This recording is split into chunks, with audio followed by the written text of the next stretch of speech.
So hello dear student, কেমন আছো? I hope প্রত্যেকে শুধু ভালো নয় ভীষণ ভালো আছো। স্ক্রিনের ওপর একটা প্রশ্ন দেখা যাচ্ছে, তাই না? এই প্রশ্নটা আমরা প্রথমে মন দিয়ে পড়বো, বুঝবো, তারপর অঙ্কটা করার চেষ্টা করবো। ওকে, চলো প্রশ্নটা কি বলা হয়েছে দেখো।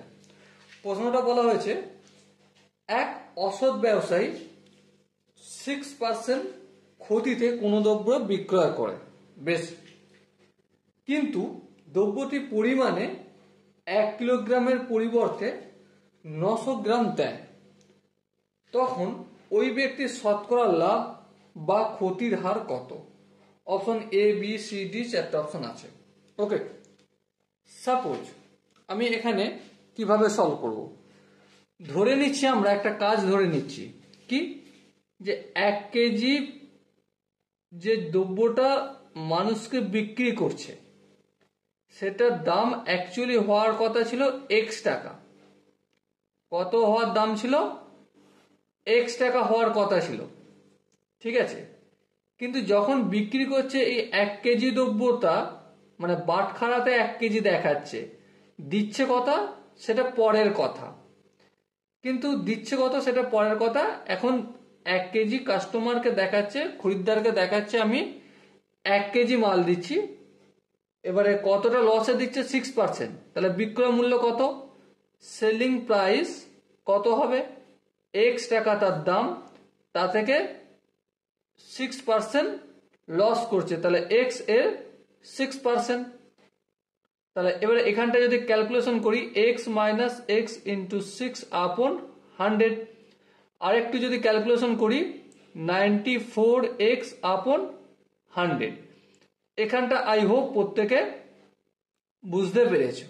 ওকে, তাহলে এবারে দেখো 1 কেজি মাল, 1 কেজি দ্রব্য যার সেলিং মূল্য 94x/100 টাকা।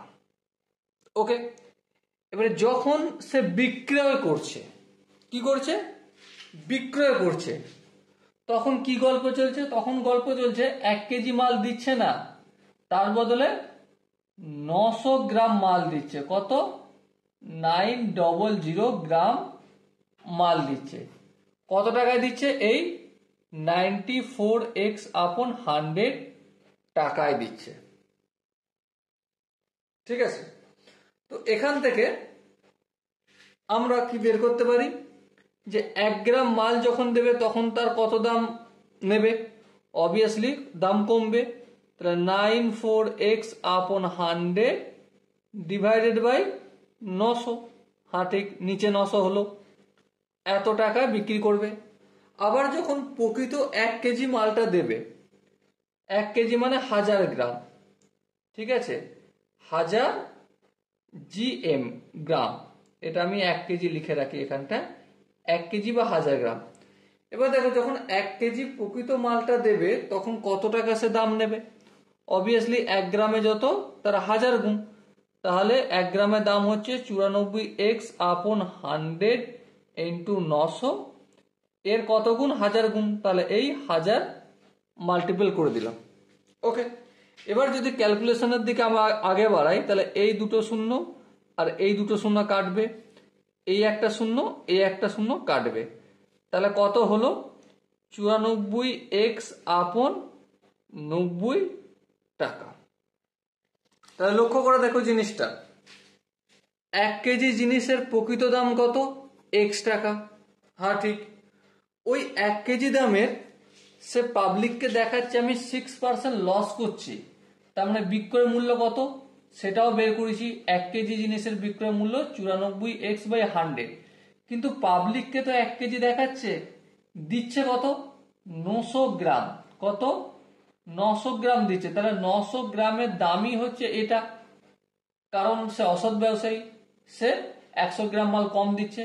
আবার এইভাবে 1 কেজি জিনিস, 1 গ্রাম জিনিসের দাম কত আর 100 গ্রাম জিনিসের বিক্রয় মূল্য কত সেটাও আমরা বের করলাম। ওকে, এবার একটা কথা বলো, 1 কেজি জিনিস কেনার সময় কত দাম ছিল? x টাকা। বিক্রি করার সময় এটা 1 কেজি নয়, হালাকি এটা হয়ে যাচ্ছে কনভার্ট হয়ে 900 গ্রাম। তাহলে লাভ কত হচ্ছে?